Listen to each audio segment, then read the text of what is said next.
नमस्कार, शाम के 7 बज गए हैं। वक्त हो गया है प्रदेश प्राइम का। प्रदेश प्राइम के पहले सेगमेंट में आपका स्वागत है। मैं हूं दीपिका सिंह। प्रदेश प्राइम में सपना यूपी में हम सबसे पहले बात करेंगे यूपी की तमाम बड़ी खबरों की, लेकिन उससे पहले नजर डालेंगे इस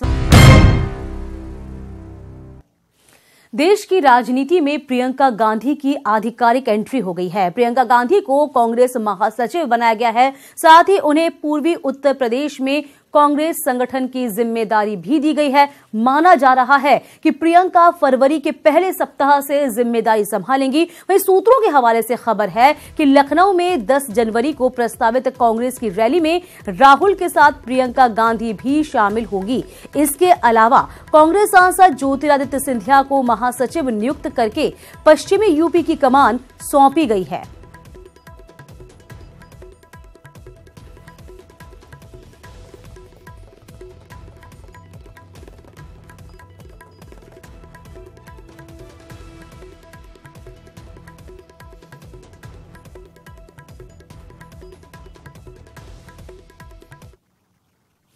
प्रियंका गांधी, इस नाम को अब कांग्रेस में एक बड़ी पहचान मिल गई। 2019 के महासंग्राम से ठीक पहले कांग्रेस ने प्रियंका गांधी को महासचिव बनाकर मास्टर स्ट्रोक खेल दिया है।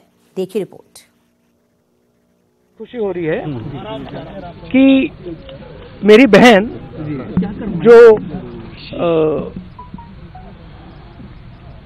बहुत केपेबल कर्मठ है कि वो मेरे साथ अब काम करेगी, तो मुझे पर्सनल भी बहुत खुशी हो रही है। 2019 के सियासी रण से पहले पॉलिटिक्स में प्रियंका की धमाकेदार एंट्री हो चुकी है। मुद्दतों से कांग्रेसी कार्यकर्ताओं की ये मांग आखिरकार पूरी हो चुकी है। यानी प्रियंका पॉलिटिक्स पावर के साथ अब सियासी रण में उतर चुकी है। राजनीति में प्रियंका गांधी की औपचारिक एंट्री करा के राहुल गांधी ने लोकसभा चुनाव से पहले एक बड़ा कार्ड चल दिया है।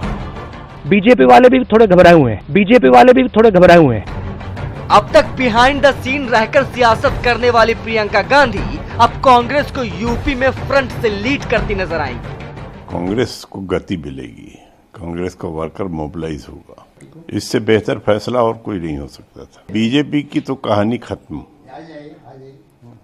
अब कांग्रेस कितना गेन करेगी ये देखने की निर्णय का हम स्वागत करते हैं। प्रियंका जी की जो जिम्मेदारी सौंपी है वो जिम्मेदारी महत्वपूर्ण है। कांग्रेस के सूत्रों की माने तो प्रियंका अभी विदेश दौरे पर है। फरवरी में स्वदेश लौटने के बाद प्रियंका गांधी कार्यभार संभाल लेंगी। प्रियंका को महासचिव के तौर पर पूर्वी यूपी की कमान सौंपी गई है।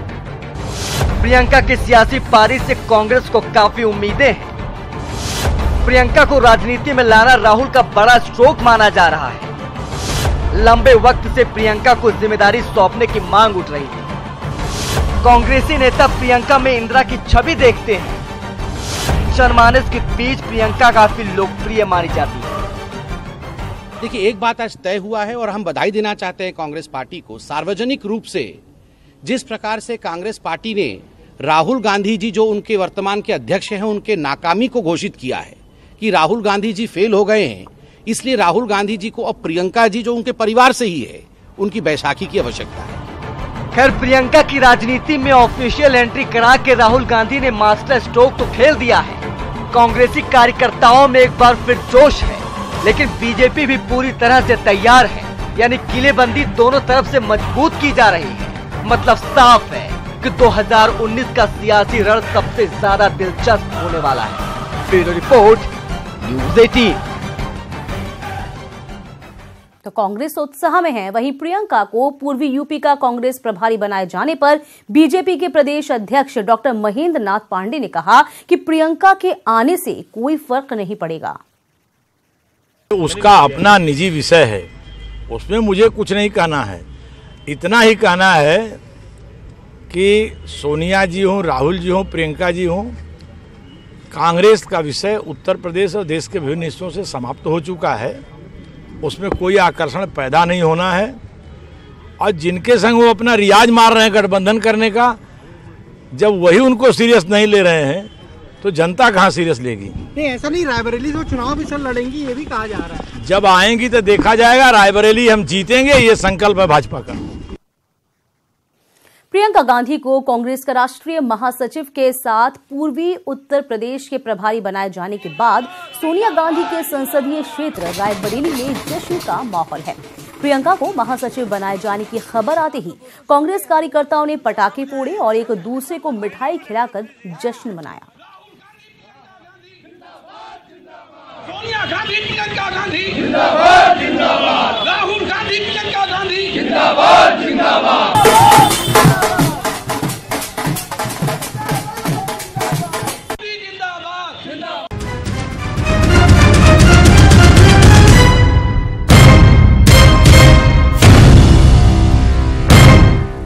अगली खबर बलिया से। बलिया के बीजेपी विधायक सुरेंद्र सिंह ने गठबंधन पर हमला करते हुए कहा कि बसपा डंक मारने वाली बिच्छू है तो सपा विष छोड़ने वाला सांप। सांप और बिच्छू हमेशा समाज को प्रताड़ित ही करेंगे।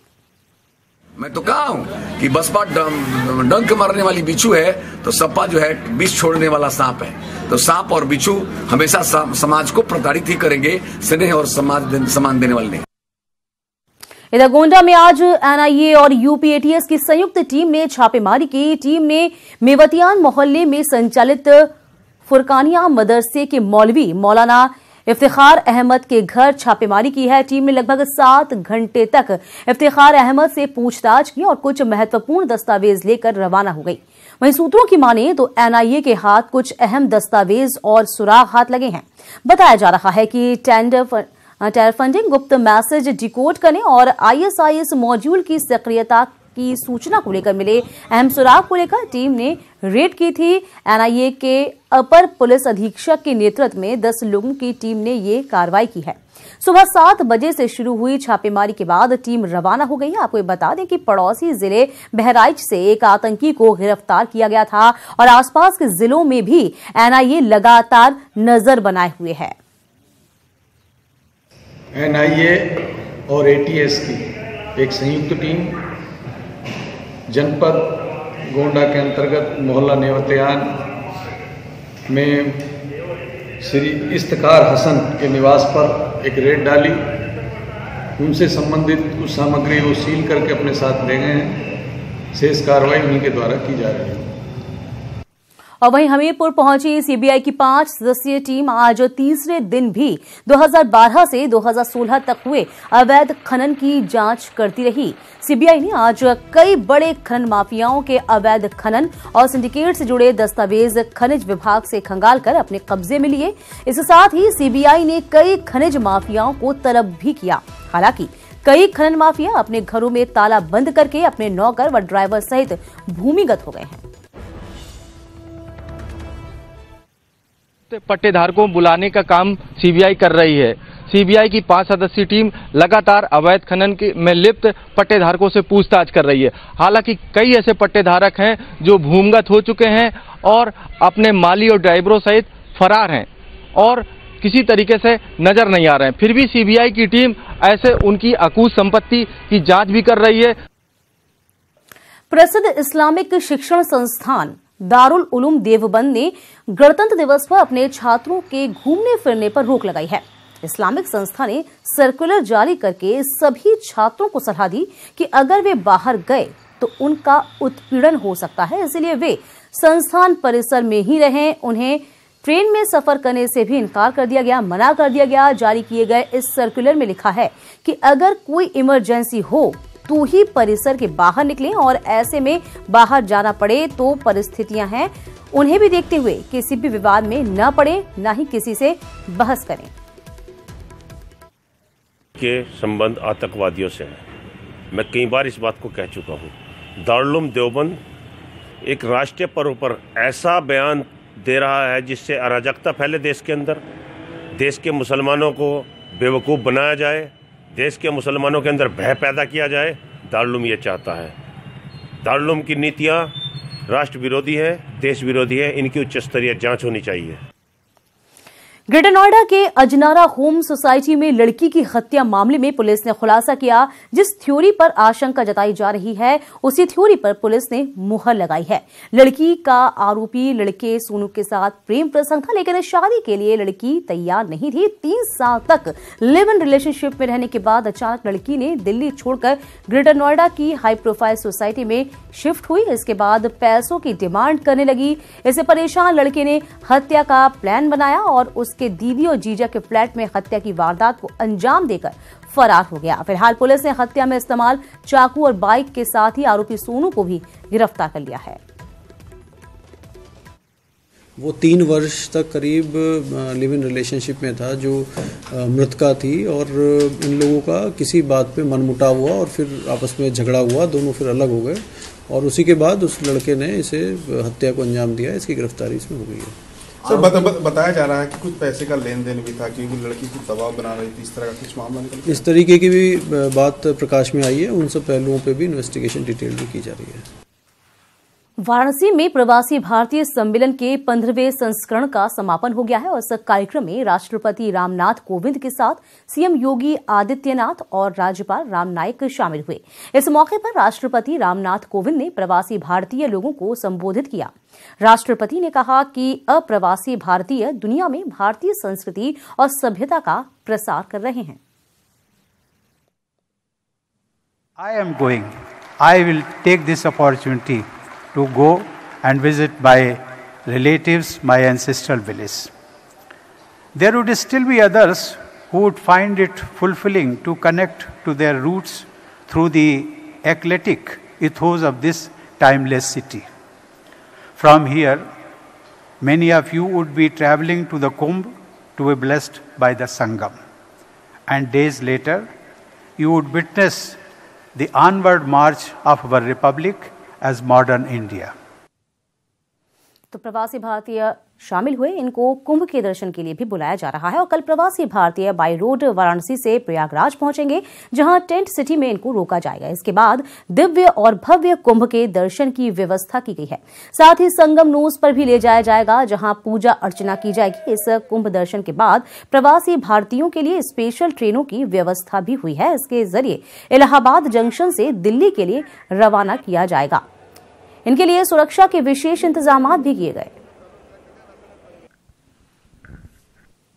कम से कम 80 से 100 बसें हैं, वो उनको लेकर आ रही हैं। कुछ गाड़ियां भी हैं, उनको लेकर आएंगी कल बनारस से। लगभग 10:30-11 बजे तक की वो टेंट सिटी पहुंचेंगे और टेंट सिटी में उसके बाद रिफ्रेशमेंट करते हुए फिर उनको अनेक स्थल पे ले जाएंगे। संगम नोस पे भी जाएंगे, बोट के माध्यम से जाएंगे वहाँ से।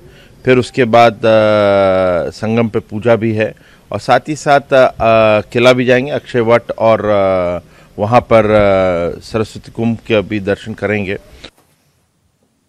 और इसी के साथ इस बुलेटिन में अभी के लिए इतना ही। इसके बाद आप देखिए उत्तराखंड से जुड़ी हुई तमाम खास खबरें अपना उत्तराखंड में।